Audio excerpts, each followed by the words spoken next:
ஆக்சுவலாக எனக்கு அந்த வருத்தம் இருக்குது. ஏன் நான் பண்ணியிருக்கலாமே, அது நிஜமாக நான் பண்ணியிருக்கலாம். அது நான் கேட்கலானா அப்படி பேச மாட்டேங்க. அது இல்லை புரியுது, என்னால் புரிஞ்சிக்க முடியுது. ஆனால் நீங்கள் சொன்னதுக்கு அப்புறமா ஓகே இவங்களும் கரெக்டாக தானே இருப்பாங்க அப்படின்ற மாதிரி ஒரு இது வந்துச்சு தான். ஆக்சுவலாக அந்த படத்தில் நீங்கள் மிஸ் பண்ணீங்க அப்படின்றது ஒரு ஒரு சின்ன ஃபீலிங்காக இருந்துட்டு இருக்குமா?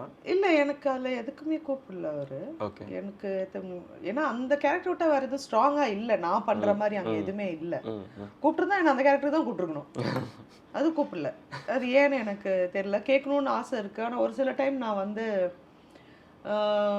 ஒரு ஃப்ரெண்ட்ஷிப்பை வந்து இப்படி ஓவர் உரிமை எடுத்துட்டு அப்யூஸ் பண்ணக்கூடாதுன்னு நினைக்கிற கேரக்டர் நான்.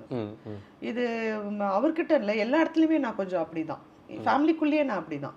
உரிமை இருக்குங்கிறதுக்காக ஏறி பிடிச்சி எல்லாமே நான் கேட்க மாட்டேன். நான் என்ன கூப்பிடுவாங்க அப்படின்னு நான் விட்டுருவேன். அன்னை அன்பான சுவைக்கு அன்னை மசாலா.